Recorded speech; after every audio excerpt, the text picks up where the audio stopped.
Bueno, pues un día más continuamos en Luces en la Oscuridad. En este día de hoy me atrevo a presentar a todos nuestros amigos de este programa a alguien valiente, alguien que desde su interior ha dicho hasta aquí hemos llegado y quiero dar una puerta abierta, una ventana abierta al mundo para que mis reflexiones, porque son reflexiones que se hace el hombre, salgan a la luz y que encuentren cabida donde alguien entienda de esa reflexión. Hablo de Raúl Hume. Raúl Hume, U.M.E. que ya nos está atendiendo detrás de la línea telefónica a través de esta plataforma. Raúl Hume, Raúl Alfonso, muy buenas noches. Muy buenas, ¿qué tal? Buenas tardes para ti, buenas noches para el programa, porque esta es una entrevista grabada que hemos hecho en el día de hoy por asuntos previos. Gracias por acudir a nuestra llamada, Raúl. Es un placer. Nada, encantado. Yo normalmente suelo acceder a hacer entrevistas y no soy muy complicado de localizar. Raúl es un murciano, entiendo, que con familia, con hijos, que ha vivido pues una etapa de su vida, porque eres joven, ¿tú qué tienes? ¿40 y tantos? ¿Qué va? Voy a cumplir 51 en octubre. 51 años. ¿Y cómo llevas esos 51 años, Raúl? Pues bien, ha sido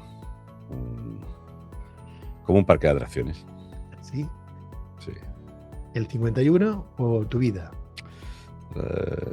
La vida ha sido un parque de atracciones. Digamos que tuvo varios saltos importantes y varias cosas que te forjan bastante. También tiene mucho que ver por mi origen, por de dónde vengo, quién soy.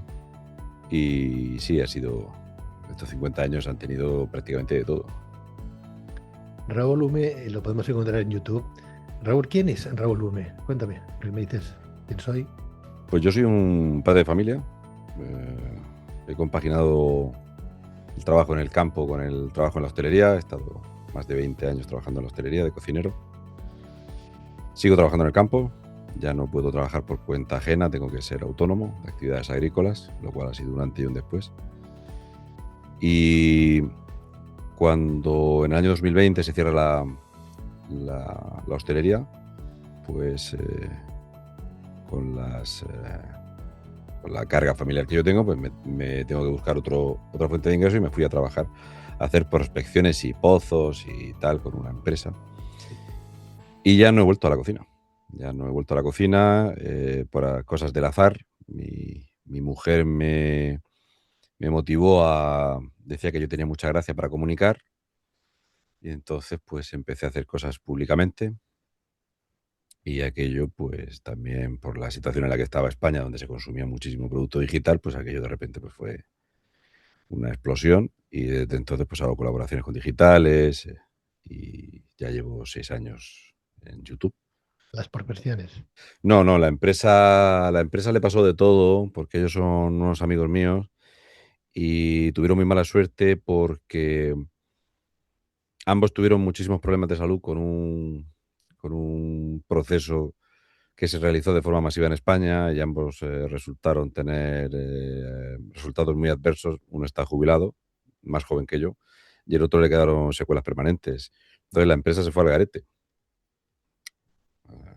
Estaba la cosa así. Y claro, ya digo, eso son cosas que no te lo esperas, ellos no se lo esperaban tampoco. Además les coincidió que surgió la ley esta del Mar Menor y además les sancionaron gravísimamente por un cebadero de engorde que tenían de porcino. Entonces digamos que a ellos se les truncó la vida, gente bien, con trabajadores de toda la vida, nos conocíamos desde siempre. Tampoco yo había trabajado nunca en eso fue una cosa que surge. Y yo mi intención, pues después de más de 20 años en la cocina, lo normal era volver a la cocina. Tampoco tenía intención de haberme hecho autónomo, porque cobrando lo mismo gano mucho menos que ganaba trabajando en el campo. Dicen que las dificultades nos crecen, Raúl. ¿Este es tu caso? No, yo creo que te cincelan. ¿Sí? Yo sí, yo creo que si no hubiera estado durante años viviendo en un sofá, en un divorcio calamitoso, con todo lo que sucedió en España cuando a partir de 2004 empiezan a crearse ciertas leyes donde muchos padres de familia y hombres, pues de repente éramos peligrosos delincuentes en potencia y convertirnos en cajeros automáticos en caso de divorcio, Entonces aquellos años me curtieron mucho. También fue la primera vez en mi vida que perdí el trabajo, me fui al paro. Fui de esos cientos de miles de españoles que se fue al paro en el año 2008. Entonces te encuentras con dos críos pequeños y tenías que hacer vida en un sofá y estar pidiendo dinero a la familia para poder comprar comida. No podía pagar el recibo de la luz, la hipoteca me comía y tenía que ir a trabajar en una furgoneta con 8 africanos más a 25 euros el día. Y aquello, pues, me curtió bastante. Me curtió bastante en tanto lo que me parecía que estaba bien o que estaba mal.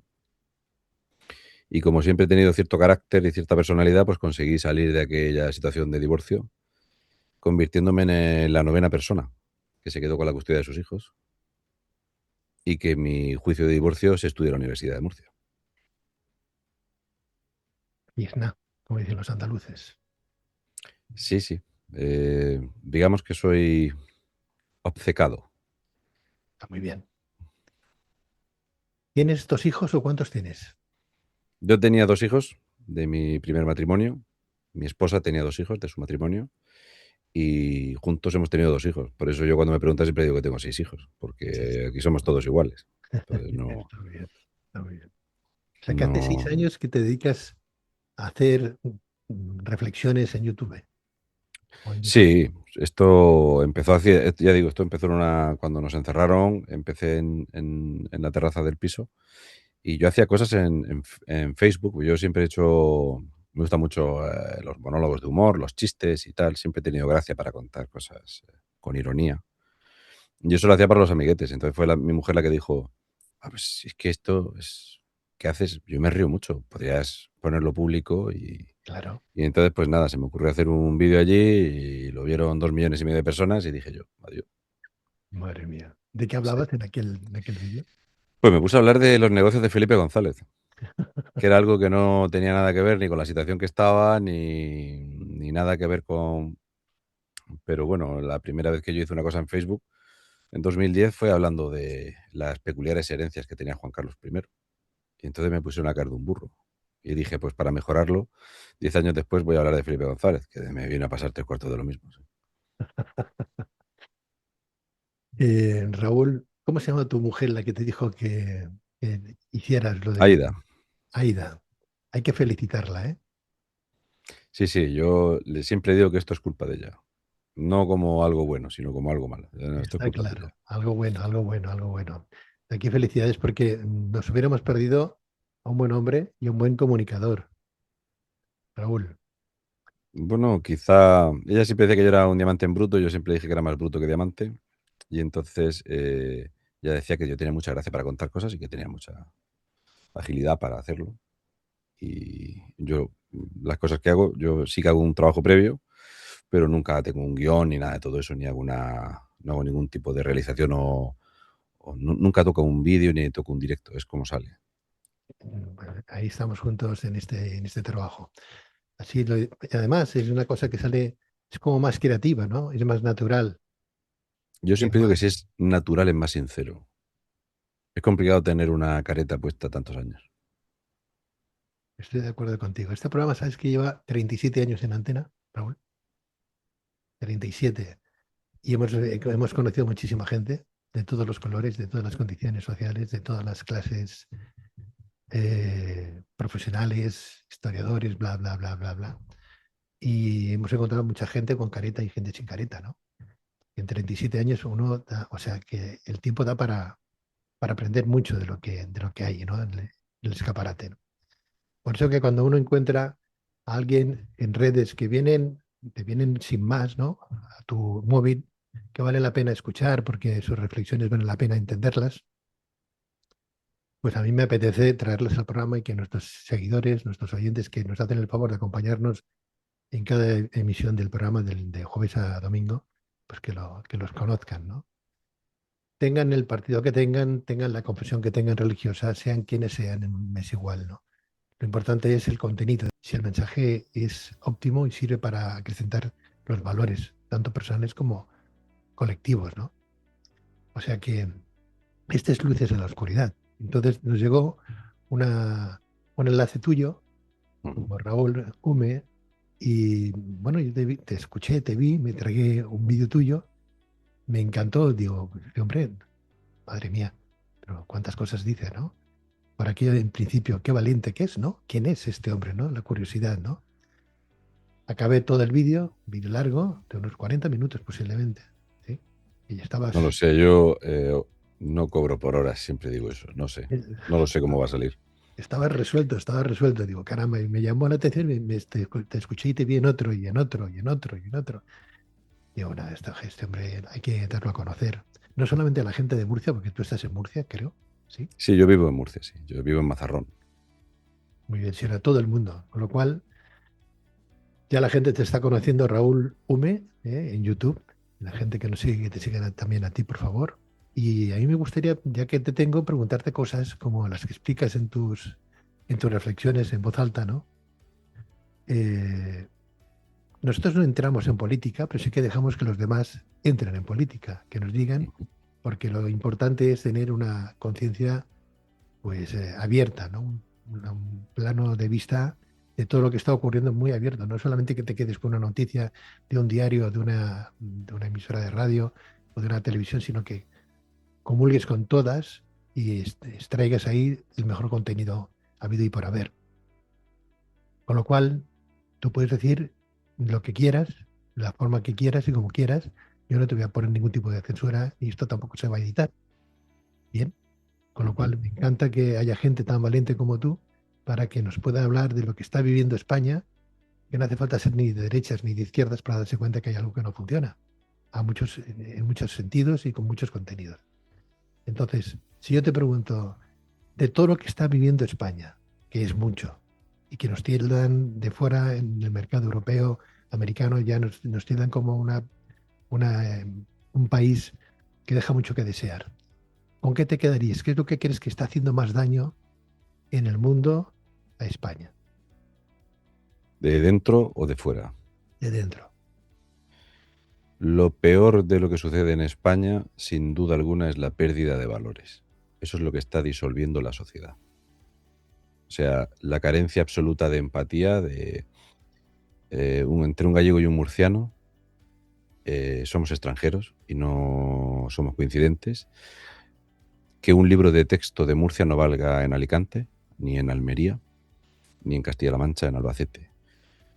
Entonces tenemos un muy grave problema educacional y entonces ese grave problema educacional pues viene en ese divide y vencerás o en ese pescar en río revuelto. Yo siempre hago mucho énfasis en que la gente entiende que para ganar dinero necesitas tiempo. Por lo tanto, el dinero es tiempo de tu vida. Cuando a alguien le das dinero, le estás dando tiempo de tu vida, es tiempo vital. Ese no va a volver. España, uno de los grandes problemas que tiene, y en lo que nos han normalizado algo, es que yo me estoy comiendo el dinero de un nieto que no ha nacido.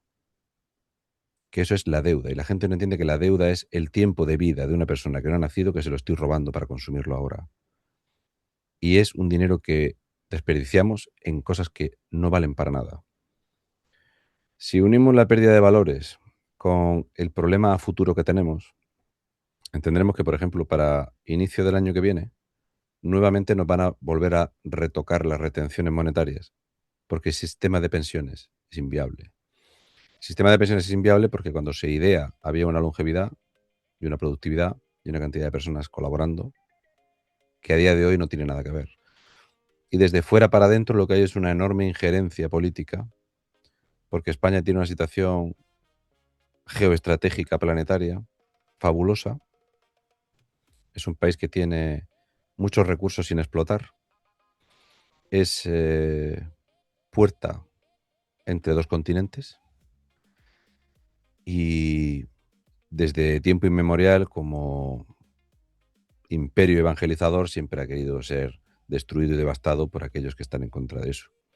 Entonces, se juntan muchas cosas. Somos el único país del mundo que tiene una leyenda negra, que todos sabemos que es mentira e inventada. Sin embargo, el propio español la asume como cierta, algo que es falso y que fue hecho y pagado y ha sido potenciado por potencias extranjeras para dañarnos, ¿no? Entonces, es un cúmulo de cosas que tenemos que al ciudadano de a pie se le hace demasiado grande, entonces intenta hacer los problemas cada vez a más pequeño.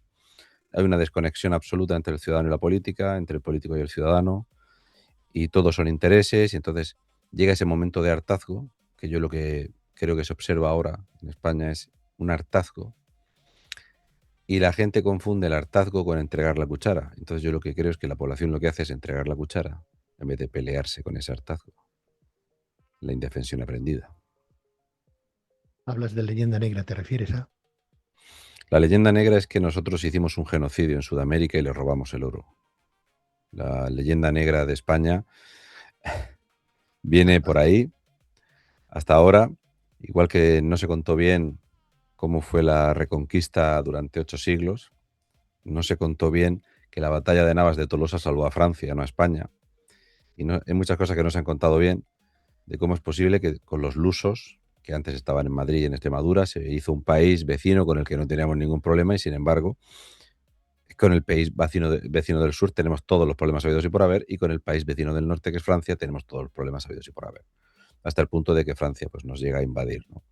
Entonces, ya digo que como tenemos un problema educacional muy grande, pues la gente se traga todo esto y deberíamos de pensar que si las leyes raciales de Estados Unidos impedían a un estadounidense de nacimiento por su color de piel ir a un aseo en 1960, en España en 1560 ya teníamos profesores universitarios con el mismo tono de piel. ¿De quién es culpa de creernos esa leyenda? Pues yo intento explicárselo a la gente. Yo por suerte viajo mucho, mucho, mucho, y cada vez viajo más fuera de España. Y entonces esto se mide de la siguiente manera. En cómo te reciben en otro país. El español hasta hace muy poco tiempo era como una persona considerada esa mano de obra de gente trabajadora muy bien recibida en Sudamérica, muy bien, gente muy, muy de trabajar duro en la parte del centro y del norte de Europa. En Estados Unidos, para que nos hagamos una idea, un español podía pedir la visa si tenía entre 500.000 y 2 millones de dólares. A día de hoy en Estados Unidos a un español ni siquiera le hablarían de la visa si no tiene 25 millones de dólares. Eso quiere decir que no te quiero aunque tengas dinero. Ese es el cambio de imagen que hemos exportado al mundo, básicamente porque hemos decidido aliarnos con aquellos que incluso nos destruirían. Y eso es complicado de entender, esa aceptación o ese caer en brazos de... Cuando hablo, por ejemplo, del tema de las pensiones, me gusta hacer metáforas y símiles para que la gente sea capaz de comparar de una forma muy sencilla, ¿vale? A ti te dicen, el sistema de pensiones en España es insostenible y es inviable. Más o menos, España destina 13 euros de cada 100 euros a las pensiones. ¿Sabes cuánto dinero se lleva China de España de cada 100 euros? 12. ¿Es insostenible entonces nuestro acuerdo con China? ¿Es beneficioso? ¿Cómo hemos llegado a eso? Pues son acuerdos políticos que se cierran, donde hay gente que se lucra enormemente, pero normalmente para que haya un rico tiene que haber muchos pobres. España fabrica muchísimos pobres, España no fabrica ya clase media. España está entregada a esa clase política que cierra acuerdos donde un político en 4 o 5 años hace una carrera, un capital y un patrimonio que ninguno vamos a hacer trabajando. Hablas de aliados, ¿te refieres a aliados? ¿Cómo? Aliados en España, pues nosotros deberíamos de tener ciertos aliados que hemos dejado de la mano, que serían nuestros hermanos hispanoamericanos, además con la facilidad del lenguaje, para haber tenido un comercio totalmente distinto. Yo soy de los que opina que hace muchísimo tiempo deberíamos de haber tenido una alianza ibérica que nos hubiera abierto las puertas a lugares como Brasil, uno de los países más grandes del mundo. Creo que no se enfocó la economía bien, creo que dejamos de la mano lugares como México y México se ha convertido en un desastre de país. Nuestras relaciones con Argentina. Argentina nos salvó de la hambruna hace años y nosotros de Argentina no hemos hecho nada más que darle la espalda. Estados Unidos nace con la ayuda y colaboración de España. Yo el año pasado estuve en aquella fortaleza de la primera ciudad que se establece en la Florida, que es española, donde a los españoles se nos admira y hemos conseguido que ya se nos mire mal. Entonces lo hemos enfocado mal. Siempre hemos querido llevarnos bien con los socios europeos que siempre nos han visto como los parias de Europa. Siempre. Esa manía de decir que Grecia, Italia, España Portugal, siempre somos los pobres, siempre somos los malos, siempre estamos estrangulados con Francia. Francia siempre ha sido el gran enemigo de España, Inglaterra, tres cuartos de lo mismo. Entonces yo creo que hace muchos años que tendremos que habernos enfocado hacia un mercado más grande, no a este secuestro que tenemos y este corsé que nos han puesto en la Unión Europea, para que sirvamos ahora de puente para la fruta y la verdura africana y que nosotros, ¿cuál es el futuro que quiere Europa? Que seamos una pila para los centros de datos de otra gente. ¿Cuál es el futuro para España? ¿Cuál es? Pues la disolución o que desaparezcamos. La gente celebra ahora, no sé por qué, que vamos a llegar a 50 millones de habitantes, como si eso fuese algo positivo, o eso haya traído riqueza, o haya generado algo en España. Entonces, ya digo que los aliados no los hemos buscado bien porque además siempre ha sido en una posición de debilidad. Yo no puedo asumir que el gobierno de España o el jefe del Estado hablen de Marruecos como un aliado, si siempre es en una posición inferior. Nosotros no somos aliados de la Unión Europea, siempre somos una posición inferior. Todos los acuerdos que se firmaron, que generaron aquellos ríos de leche, mm, todo eso de amarrar nuestra flota pesquera, somos uno de los 8 países más perjudicados con los acuerdos pesqueros y así sucesivamente. Entonces, no eres un aliado, eres un siervo. Raúl, para no perdernos en ideas que no tienen nada que ver con lo que estamos hablando, me gustaría saber si tienes algún tipo de tendencia política. ¿Te defines más hacia la derecha, hacia la izquierda? ¿Te Yo sitúas soy en el liberal centro? en lo económico y conservador. Que conservador, hay gente que se piensa, no sé, que es algo así como... Yo soy muy liberal en lo económico, yo creo en los microestados, creo que sobra muchísima presencia pública, creo que el Estado se come los recursos y soy conservador porque soy de los que opina que cuando una cultura se extingue no vuelve. Y entonces al final vamos a tener que dejar unos pocos españoles en un museo porque nos vamos a extinguir y no va a quedar cultura, no va a quedar hispanidad.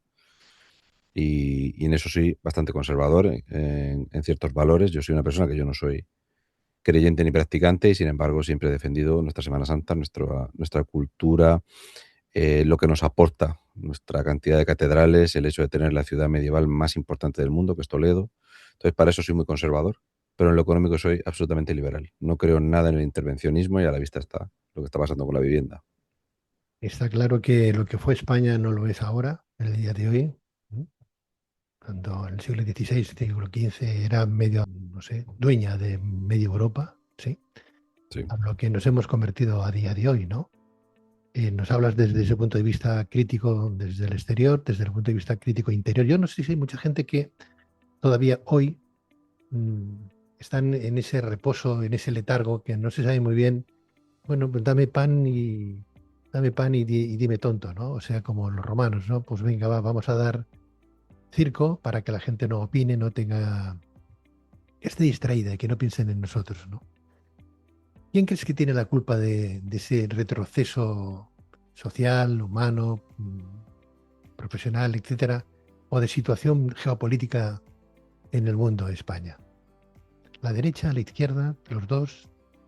Eh, Porque no hemos tenido tampoco alternativas, o derechas o izquierdas. Aquí solo ha gobernado el PSOE y el Partido Popular, y el Partido Popular ha sido el testaferro de todo lo que ha traído el Partido Socialista. O sea, nosotros somos un país que se ciñe a una constitución. La constitución, cuando se redacta, ya contiene lo que se llaman puertas atrás o puertas falsas y deja abiertas ciertas puertas a la disolución nacional. Es una cosa muy peculiar, pero claro, estando Miquel Roca de Convergencia y Unión como redactor de la Carta Magna y tal, y entonces tuvo muchísimos detractores cuando esto se hace. El hecho de que el español no decidió el formato político que quería, porque nosotros somos una monarquía parlamentaria, pero nosotros no decidimos la monarquía parlamentaria. Y eso es algo que siempre estará ahí. En la A mí, Constitución, sí, sí. claro, pero el formato político ya te lo dieron. O sea, la Constitución es del 78, Juan Carlos es del 75. Entonces, digamos que España siempre ha sido ese país que arrastró un enorme atraso, ese atraso que vino después de haber sido durante 3 siglos imperio. El país se quedó absolutamente vacío y pasamos de ser los dueños del mundo a ser pobres, a ser invadidos, a ser arrasados, y ese atraso lo conservamos hasta el punto de que España era el país que tenía la economía más cercana al siglo XVIII en el siglo XX que ningún otro país de Europa. España tiene una tasa de analfabetismo tremendo y España estaba a punto de entregarse como satélite de la URSS, de Lenin, ¿no? O sea, entonces todo eso lo llevamos ahí. Ya digo, somos un lugar muy peculiar porque nosotros cerramos Mediterráneo, nos abrimos al Atlántico, somos puerta de 2 continentes y es un tesoro que mucha gente ha querido. Eh, para mí, ya digo, la disolución y el problema que tenemos en España de esa negación que tiene la ciudadanía, eh, sí que en eso de que somos muy romanos, lo suelo decir eso de que somos muy romanos, porque nos gusta mucho el pan y el circo, es el país donde más ediciones ha tenido Gran Hermano, lo cual dice mucho de nuestra capacidad intelectual y de la cultura que manejamos habitualmente.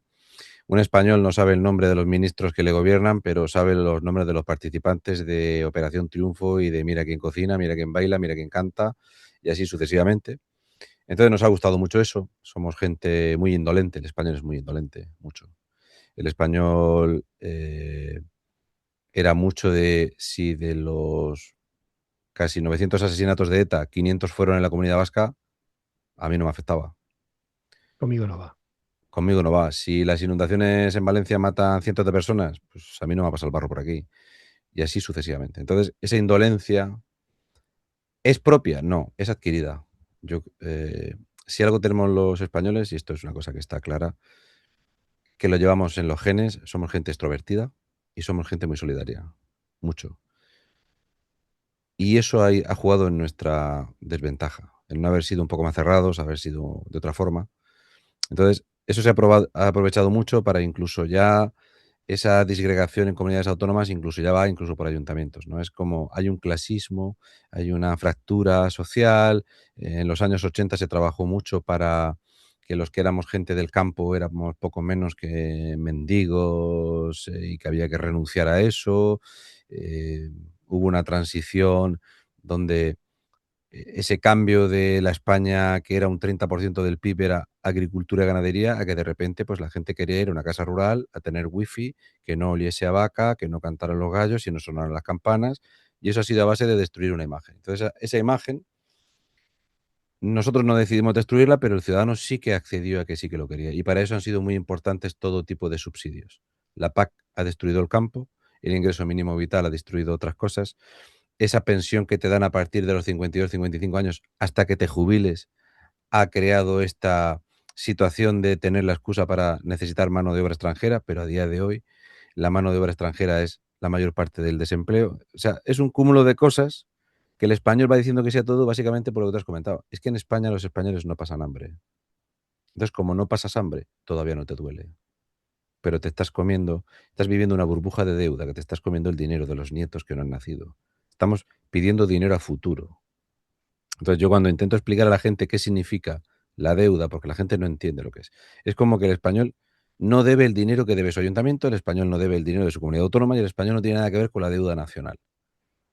Pero cuando tú pides, sin embargo, el español en su economía particular sí sabe lo que es un préstamo personal. Que si te quieres ir de vacaciones y sacas 8.000 euros para irte de crucero, tienes que estar 5 años devolviendo el dinero del crucero que disfrutaste este verano. O sea, te estás comiendo el dinero a futuro. Pero eso tú explícale a un español que España emite bonos de deuda a 50 años. Y es como, no, no, no, yo no debo ese dinero. Sí, sí, tú estás disfrutando de ese dinero. Y eso es algo que esa negación pues nos está llevando a esta situación. O sea, no es un problema de gobierno, no es un problema de partido, es un problema del propio español, del españolito de a pie, que entra en desidia, pasa de todo. Y ¿Has preguntado a alguien de dónde caen los políticos? Se generan por generación instantánea, caen desde Marte. Un político es una persona que surge de la ciudadanía. algunos, algunos, porque otros entran sin votación ni Sí, nada. pero el alcalde del pueblo lo ha elegido la gente del pueblo. Nosotros hemos visto, si alguien quiere entender qué es el español, solo tiene que ir a un lugar como La Muela. Entonces tú dices, a ver cómo es posible esto. La alcaldía de La Muela le regalaba a los vecinos viajes al Caribe. La actividad primordial era fletar autobuses para ir a ver programas de Telecinco.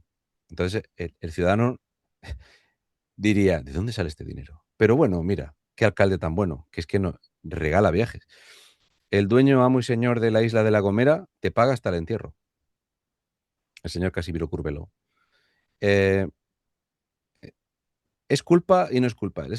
La indefensión aprendida te dice eso de es que son todos iguales y es que todos roban y no sé qué, no sé cuántas, pero bueno, mientras roben más los que más me gustan a mí, bienvenido sea, la culpa es del otro y tal. Tenemos un gobierno que lleva 8 años que sigue echándole la culpa al gobierno que había 8 años antes.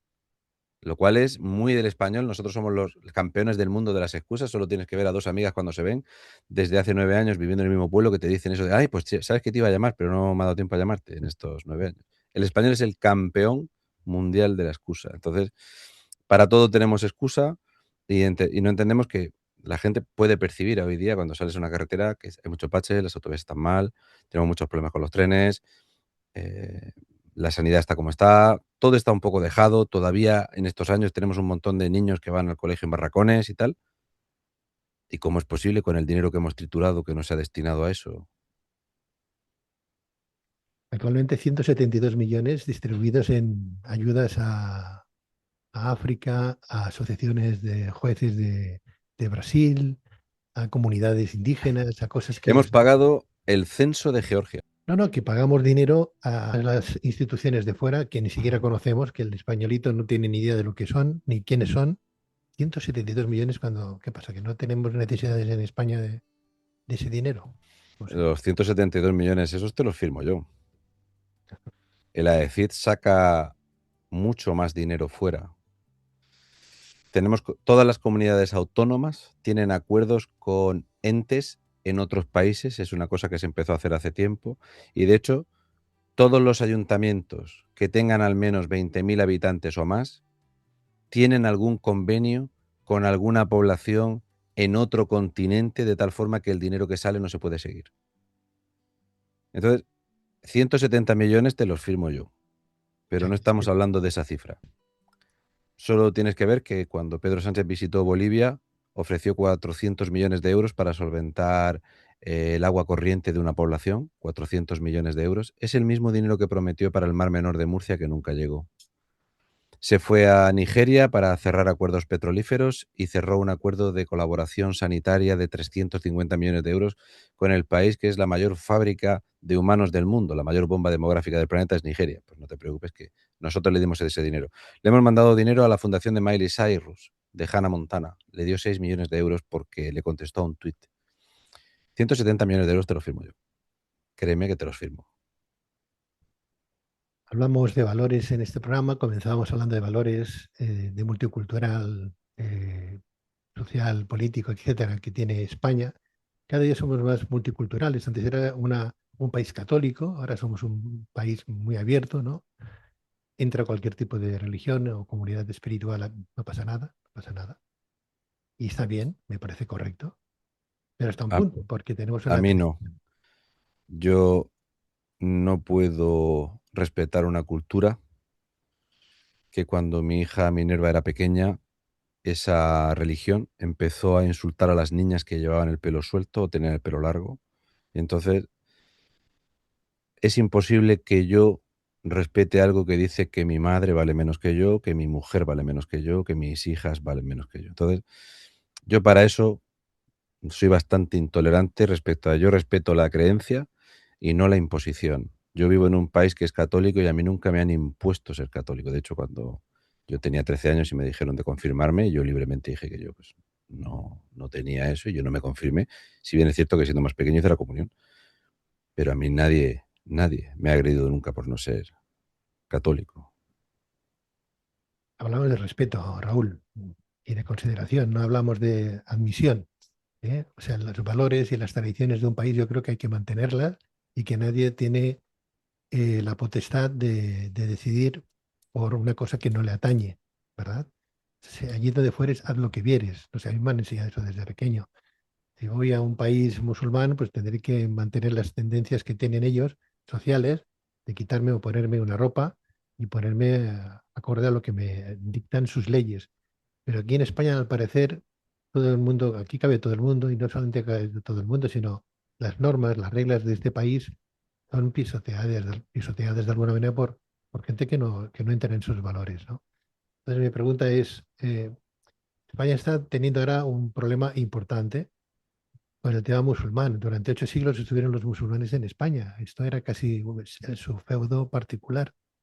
Yo no sé, se habla muchas veces de la reconquista, por parte de ese colectivo, pero visto lo visto, parece como que hay una interpretación sociopolítica, geopolítica que desee volver a recurrir a que aquello que fue mío lo quiero recuperar y lo haré de alguna manera o de otra, de forma civilina o de otra manera política, a través de hacer supuestos chantajes para que me vayas dando más terreno y así ir ocupando, ¿no?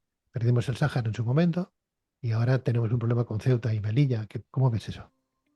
Bueno, Ceuta y Melilla no están en territorio marroquí.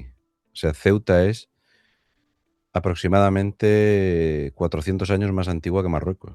Marruecos como país es un protectorado francés y Marruecos era un grupo o un cúmulo de pueblos bereberes y de otras muchas cosas Tribus, y demás. tribus.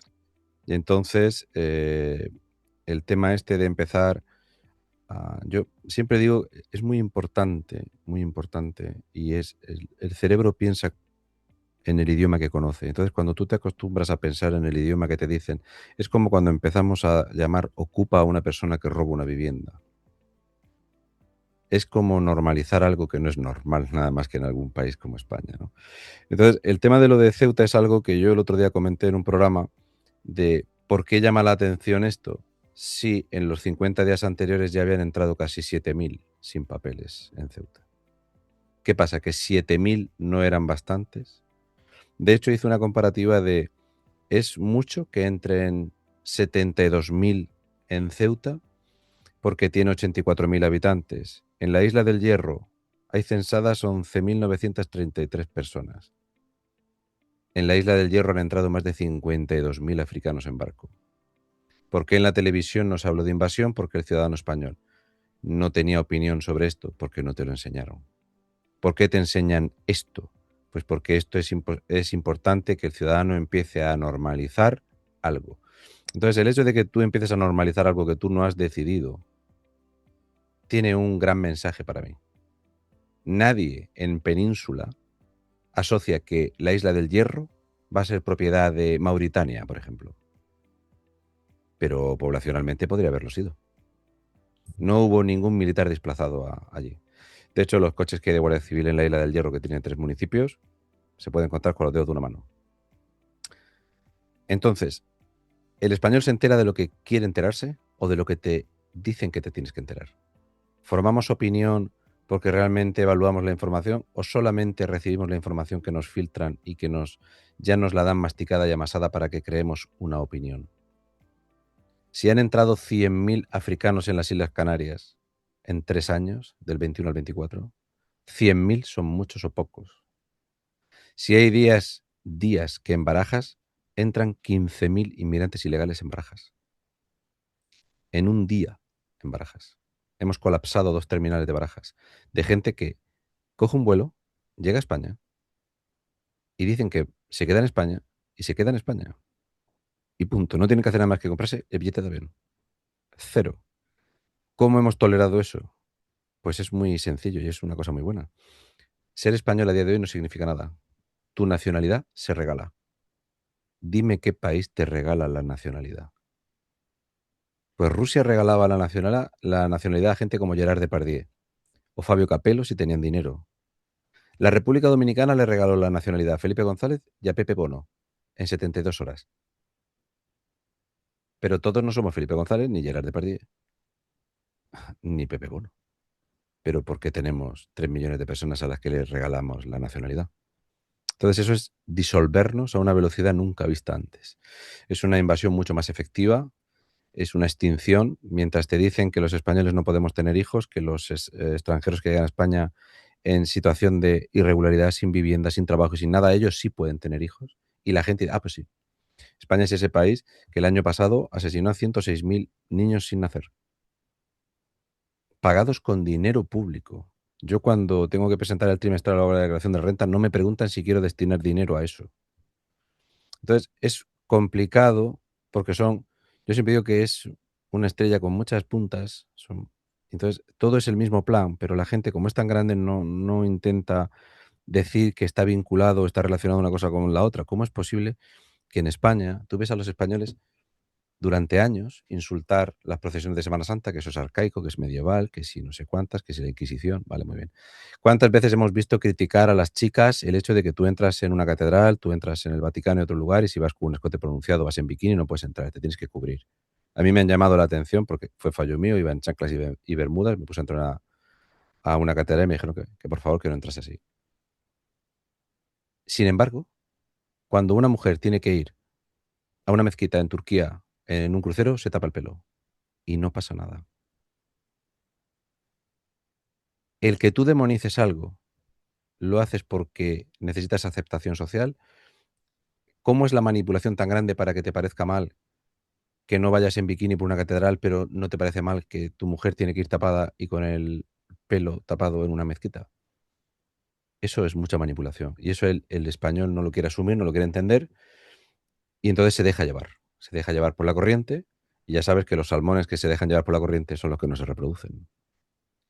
Y esa estirpe se acaba. Y nosotros estamos en ese momento donde hay demasiados salmones que no quieren ir contra corriente.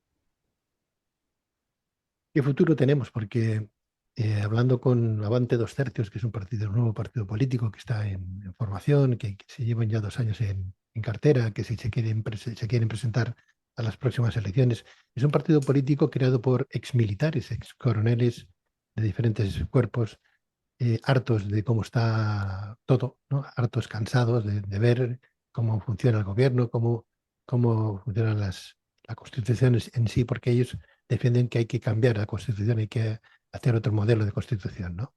Sí, O sea sí, que que necesita varios retoques eso importantes. es. Y a mí me chocaba que exmilitares ya jubilados, que no tienen ninguna intención de ganar dinero, sino que ya cobran una jubilación, y lo que quieren es que sus nietos vivan como personas, ¿no? Que tengan su trabajo, su casa digna, porque para eso aparece en la Constitución que todo español se merece tener una casa donde vivir y reposar y descansar, etcétera, etcétera. Que a día de hoy, pues no es imposible.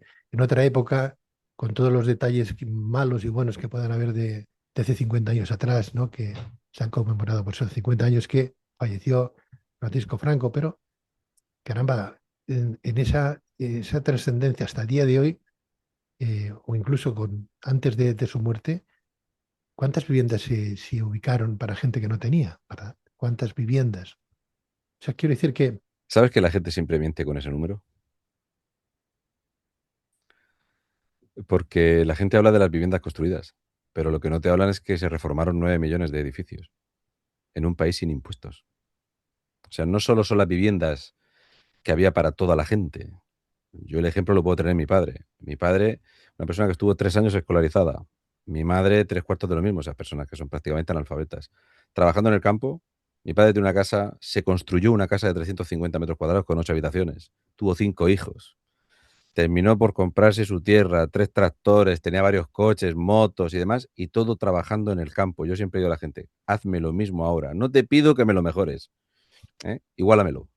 Pues igual fíjate, igualamelo, sin pagar prácticamente impuestos de nada, y cuando el dinero a préstamo, mi padre la casa pagó al principio un 18% y luego un 13% de interés, ¿eh? Entonces, sin IVA, sin impuestos.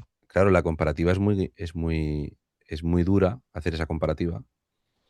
Y yo siempre pongo de ejemplo los pueblos de colonización. O sea, para ver qué es el ser humano en esencia, tú coges un pueblo de colonización que eran todos más o menos iguales, el mismo diseño, el centro cultural, la iglesia y un centro de salud, porque era muy importante el tema de la mortalidad infantil y de las madres parturientas y demás. A la gente se le daba una casa de similares metros, mismo patio, herramientas, aperos y animales y la misma tierra. A los 5 años había ricos y pobres en el pueblo. A los 10 años había pobres que criticaban a los que habían hecho dinero cuando ellos habían decidido no cultivar su tierra y trabajar para otro. Entonces, por eso no creo el ser humano no es igual, somos desiguales y solo hay que dejarnos solos para ver lo desiguales que somos. Va a haber gente que va a destacar, va a haber gente que va a ser viciosa, un 3% de la población comete delitos, de cada 1.000 personas en España, al menos 3 personas pasan por la cárcel. Y esto es una realidad que siempre negamos. Yo recuerdo cuando era un chaval, discutía con mis profesores diciéndole eso de, ¿os dais cuenta de que si tú a lo largo de tus 50 años de docencia has educado o has participado en la educación de 200.000 niños, cuántos de tus niños han matado a alguien y no lo percibiste? Porque somos así. Entonces, la comparativa no se sostiene de aquello, en nada, absolutamente. Y lo único que ha variado es que ahora tenemos políticos y muchos impuestos y que se supone que hemos progresado. Sin embargo, ahora nadie tiene una casa que no cierre la puerta. Nadie como yo, con una hija de 23 años, no lo pasa mal cuando sale por la noche. Y nadie que tenga hijos pequeños como yo no sé qué van a hacer de mayor. No lo sé. Te planteas y haces muchas reflexiones, Raúl, sobre todo lo que estamos viviendo, ¿no? ¿Le ves futuro a España? Porque parece ser que, tal y como nos decían los de Avante dos tercios, ¿no? Futuro negro, muy negro. Eso si no sometemos a la voz populi, a la voz popular, a la gente, que despierten un poquito, que salgan de esa situación cómoda, ¿no? De sofá y televisión, televisión y sofá y palomitas, ¿no? Y conmigo no va el problema, porque queda lejos, ¿no? Hasta que no se quema mi casa, no soy consciente de lo que está viviendo otra gente, ¿no? Eh, Incluso me decían, bueno, vamos a legalizar a un montón de gente que no tiene nuestros credos, que no tiene nuestra tradición, que no la respetan también por otra parte. Igual que está pasando en Inglaterra, ¿no? De que hay 6 o 7 municipios que ya están controlados por gente musulmana, ¿no? Son Londres, ¿no? Su alcalde es musulmán. Hay barrios catalanes que son pakistaníes, completamente. O sea, el barrio es pakistaní. Y me decían, pues no te extrañe, Pedro, que dentro de unos años, si se necesitan 2 tercios de la población para gobernar un país como España, ¿no? Que son muchos millones, son 4,5 millones de votos, ¿no? A favor de algún partido político, con tanta gente de fuera, con tanta religiosidad por otra parte, que si se llama a la yihad, pues todo el mundo va a votar a quien indique esa yihad, ¿no? Pues vais a tener, todos vamos a disfrutar de pues, un presidente musulmán, ¿por qué no? Total, es un bienvenido. Tiene papeles, tiene su nacionalidad, etcétera. Y no te hablo de un año, de dos, ni de tres, sino posiblemente de más años adelante, ¿no? No digo que me parezca mal, no digo que me parezca mal si todo el mundo de la población de forma democrática asume ese riesgo, ¿no? Pero sí que me parece mal desde el punto de vista de que se pierdan nuestras tradiciones, que se pierda la esencia del país, quiénes somos, la esencia nuestra, que nos la hemos ganado a pulso, nadie nos la ha regalado. A nosotros de la nacionalidad no la hemos tenido que ganar como españoles, nuestros padres, nuestros abuelos, nuestros de aquí de siempre. Entonces, quizás esta forma de hablar, esta forma de expresión, suene a que si tú eres amante de tu país, eres un facha, que no sé lo que significa todavía eso, porque decir que amas España eres un facha o eres un fascista, y todo lo que vaya en contra del gobierno es fascista, ¿no? Eres un fascista, ¿no? O sea, si no te Sí, sí. gusta cómo gobierna el PSOE, eres un fascista. Si tienes alguna pega, eres un fascista o facha, ¿no? No sé, ¿tú cómo lo ves eso? Porque a mí me da un poco de sentido, tú que tienes un ojo crítico muy, muy abierto, ¿tú eso cómo lo ves? ¿Tú crees que eso es viable? Yo creo que la situación en España es revertible. Igual que siempre digo lo mismo, hay gente que dice, no, es que tenemos que caer un poquito más. Yo siempre digo que cuando más caes, de más atrás partes, peor es la recuperación y más gente se queda por el camino. Con lo cual yo hace muchos años que me hubiera gustado frenar esto.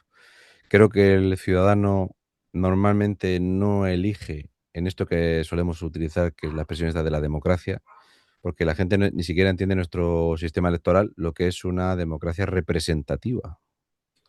O sea, tú no votas a quien preside España, es otra cosa. Entonces, esto es un sistema democrático, es un sistema hecho al gusto de Adolfo Suárez, que pidió elaborar un sistema electoral para poder gobernar España con un 35% del voto. Esto quiere decir que España se puede gobernar con una formación que voten el tercio si tiene una formación muy pequeña que saque una mayoría en una provincia como Gerona, por ejemplo. Una provincia como Gerona, el voto de una persona de Gerona vale 15 veces más que el voto de una persona de la provincia de Murcia. Entonces ya partimos de que yo a eso no lo puedo llamar democracia. Una de las cosas que hay que cambiar es el hecho de que mi voto no vale más ni menos que el de alguien de Gerona.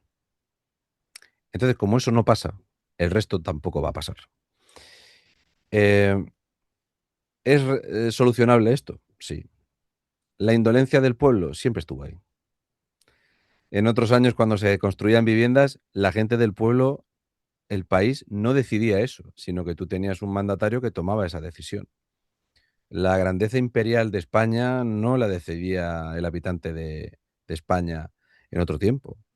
Que Alfonso X se le llamase el sabio no fue decisión de la gente del pueblo. Yo siempre he dicho que los españoles funcionamos muy bien si tienes a alguien que te diga el camino. Si tienes a alguien que tenga suficiente disciplina y suficiente educación como para que la gente entienda que si vamos todos a una, ¿no? Esto de la suma de fuerzas, pues siempre avanzas más. O sea, cuando un país tiene un modelo, como pasó en Singapur, Singapur, donde el plato nacional era la rata de agua hace 50 años, y Singapur es un país extraordinariamente rico porque el pueblo decidió que no quería más políticos corruptos. Finlandia votó las hojas de su constitución públicamente por hojas. La crisis económica que nos vino a los españoles cuando lo de Lehman Brothers, en otros países nórdicos se solventó. Lo primero que hicieron fue meter en la cárcel a los directores bancarios que habían estado vendiendo esa mierda. Aquí la banca gana siempre porque va de la mano del político de turno. Entonces, también es cierto que lo de los españoles es un espectáculo. A mí hace muchos años me gustó mucho una frase que dijo un humorista que decía que España es un exprimidor que exprime a la izquierda y cuando hace tope la naranja, escribe a la derecha. Va a exprimir a la derecha automáticamente. Si ese sabor ya hemos visto las pegas que tiene, fíjate cómo serán las pegas, que más o menos el 65% del tiempo desde que tenemos Constitución ha gobernado el Partido Socialista. Y todos los que no le han votado al PSOE dicen que el PSOE gobierna mal. Pero el PSOE, que ha gobernado el 65% del tiempo, dicen que cuando no gobierna el PSOE, se gobierna mal. Yo haría una tercera vía. Por eso estuve durante años pidiendo una mayoría absoluta para la CUP. Solo por ver otro sabor. ¿Qué haríamos si gobernase otra gente con otras ideas y otra mentalidad de país? A lo mejor nos sorprendemos. Entonces, yo creo que la situación es salvable mientras quedemos españoles. Cuando seamos minoría no es salvable. Claro, para eso hay que tener referentes, y no los hay, Raúl. Mm, ¿Por qué no los ¿quién? hay? No hay referentes en el gobierno. ¿Cuál es la persona más famosa de España? Nuestro Sánchez. presidente, quizás. Sánchez. O sea, hace no mucho tiempo, la persona más famosa de España era Dios. Tal cual, ¿eh? De hecho, una de las 5 personas más famosas de España era Cristiano Ronaldo. Cuando te le preguntaban a la gente, dime nombres, te decían nombres. Si tú le preguntas al ciudadano español por el ministro de Consumo, a ver quién te lo dice. Si tú le preguntas al ciudadano español quién es el presidente de La Rioja, a ver quién te lo dice. Entonces, ¿cómo vamos a tener un referente si yo siempre digo lo mismo? Amancio Ortega. Este señor se ha hecho a sí mismo. Es millonario, es un tío de éxito. Es odiado en España hasta decir basta. Sí, señor. Ujú. Un tío que paga el 1% del PIB de España lo paga él en impuestos. No lo queremos. España es el país donde el presidente del gobierno te dice que no queremos Maseratis. Yo no quiero Maseratis, yo quiero que la gente tenga Lamborghinis y Ferraris, porque si España es un país de Lamborghinis, Ferraris y Rolls Royces es porque hay gente con dinero. No quiero un país de Dacia Duster.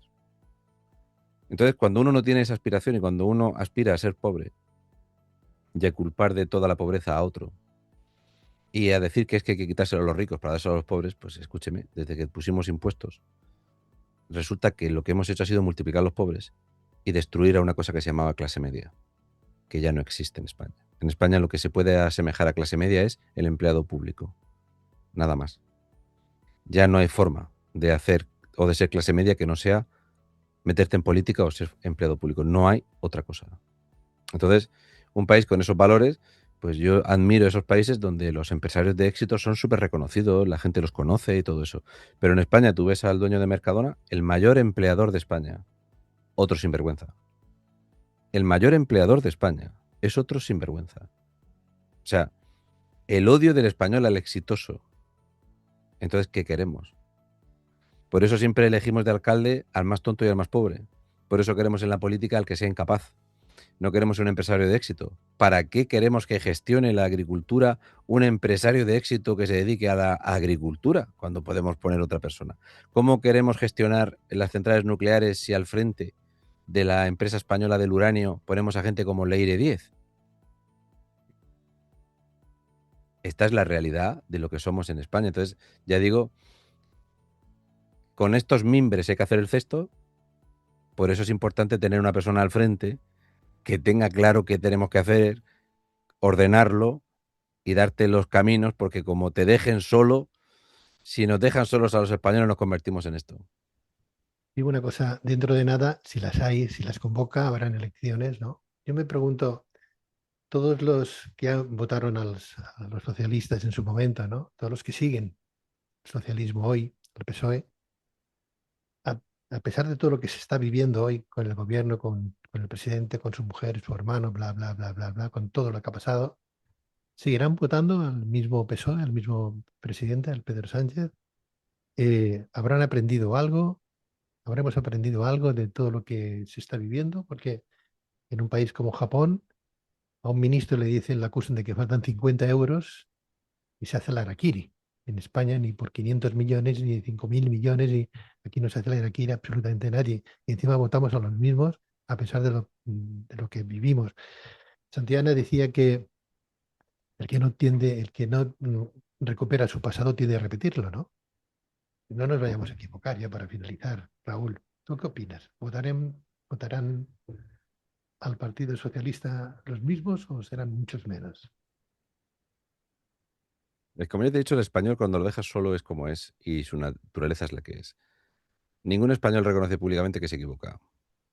A la gente puede echar en falta eso que tú llamas del seppuku, ¿no? El hacerse harakiri. El año pasado, el ministro de Agricultura de Japón hizo un chascarrillo en una entrevista diciendo que a él no le faltaba arroz, como queriendo decir que se lo regalaban. Y tuvo que dimitir y pedir disculpas a la nación por haber hecho el chiste de mal gusto, porque en Japón había gente que le costaba trabajo comprar el arroz y era una falta de respeto. Ujú. España es el país donde llenamos las instituciones de prostitutas y de chaperos y donde se roba el dinero público en obras públicas y donde la vía estaba totalmente renovada y se matan 46 personas en un accidente de tren. Verás, lo peor no es que te engañen. Lo peor es tú reconocer públicamente que has sido tan tonto que otro te ha engañado. Por eso, el que está a día de hoy enrocado, España es un país de bloques que ya no se va a mover. Y como no se va a mover y no dan las cifras, yo necesito mover el bloque trayendo más gente. Necesito regalar nacionalidades en Buenos Aires, que se convertirá en la tercera mayor ciudad de votantes de España, donde en Buenos Aires gana mayoritariamente la izquierda. Un proceso electoral en Cuba, donde el régimen cubano será quien diga quién vota. Los bloques no se van a mover. Y como no se van a mover, no va a haber elecciones hasta que no podamos contar los votos que queremos contar. Si no asumimos esto y la indolencia de los españoles, porque si te das cuenta ante este proceso masivo de regalar nacionalidades, el español, aparte de quejarse un poquito, ¿qué hacemos? ¿Dónde están las huelgas generales de los españoles? ¿Dónde está la insumisión fiscal del español? Porque los 700 millones de euros que renovaron la vía eran mentira y el dinero se robó. Y hay 46 muertos. ¿De quién es la culpa de que no se hicieran las obras del Barranco del Pollo que estaba el dinero? Pregúntate. Cuando en un pueblo que se llevó el agua matando vecinos, se hizo una moción de censura para hacerse con la alcaldía del Partido Socialista y al siguiente pleno se subieron el sueldo. Si sacamos de la ecuación lo que somos los españoles, no nos va a salir nunca la ecuación. Y la ecuación es bastante sencilla. Yo creo que España necesita gente que la defienda, gente que la quiera y gente que la proteja. Yo siempre he pensado que como padre mi obligación es proteger a mis hijos. Para mí España es parte de la familia, intento protegerla. ¿Cuánta gente la protege? El problema no es que te regalen la nacionalidad, el problema es que el que la tiene, el que es nacido, el que le corre algo de estirpe del imperio que fuimos por las venas, no la defiende y no la quiere. Eso es un problema. Y esto no pasa en todos los sitios. Ya te digo, ve a Portugal y verás cómo no se discute que un portugués adore Portugal. En España es un debate. Yo le tengo envidia a Estados Unidos, por ejemplo, todos a una, ¿no? ¿Y América, por, y es y por qué, y por qué ridiculizan cuando yo voy a Estados Unidos y vas a entrar a una exposición de autocaravanas? La gente se descubre, se pone la mano en el pecho, se escucha el himno nacional, se abre la feria. Y en España la gente lo ridiculiza. Mira. Y yo digo, fíjate, qué cambios, ¿no? qué cosa, ¿eh? Qué cosas. Aquí nos ponemos la gorra de Nueva York, ¿verdad? Y Sí. como te pongas una gorra de España, estás perdido según por donde andes. O sea, ya digo que culturalmente nos han criado así, y esto tiene muchísimo que ver con lo que pasó en los años 30 del siglo pasado, de esa intención de entregar España a ser un satélite de la URSS, y eso se quedó en el filo de que pasase. Y desde entonces estamos tal que así. A nosotros nos ha hecho muchísimo daño la política alemana, ha habido muchísima injerencia francesa, somos el país que puede relatar todos los asesinatos de los presidentes que han sido asesinados en España. Y sin embargo la gente no lo sabe. Es algo que tú le preguntas a un español y la gente sabe que asesinaron a Lincoln y a Kennedy. Pero si en España tenemos 5 presidentes del gobierno asesinados y José María Aznar que lo volaron en el coche y no lo mataron. Pero el español eso no lo sabe. ¿De quién es culpa? Pues que en España la educación está transferida a las comunidades autónomas y las comunidades autónomas dicen que un español no necesita ni filosofía, ni reglas de 3, ni saber la historia de los presidentes asesinados en España. Por eso ya te digo que la gente vota sin tener formada una opinión. Y eso es un problema. No es necesario tener doctorados ni carreras No. universitarias, no hace falta eh, ser nadie en particular, sino lo que hace falta es tener conciencia de lo que es cada uno, quién es cada uno y qué lugar ocupa en este mundo, ¿no? Es el caso, por ejemplo, de Raúl Alfonso Hume, ¿no? Raúl, que un hombre con 6 hijos, ciudadano de a pie, en su momento dijo, ¿por qué no voy a trasladar mis pensamientos sin tener un doctorado? Que algunos se lo asumen como propios, ¿no? Ese nombre, algo tan complicado como tener y no saben luego responder absolutamente a ninguna pregunta, ¿no? A nada, ¿no? Y lo único que necesitamos en España es gente como Raúl Alfonso. Raúl, y permíteme que lo diga así, públicamente, porque una persona que dices, no, yo me he dedicado siempre a la agricultura, al campo, etcétera, etcétera, vengo de familia del campo, he hecho lo que estudia, lo que he tenido que estudiar, ¿no?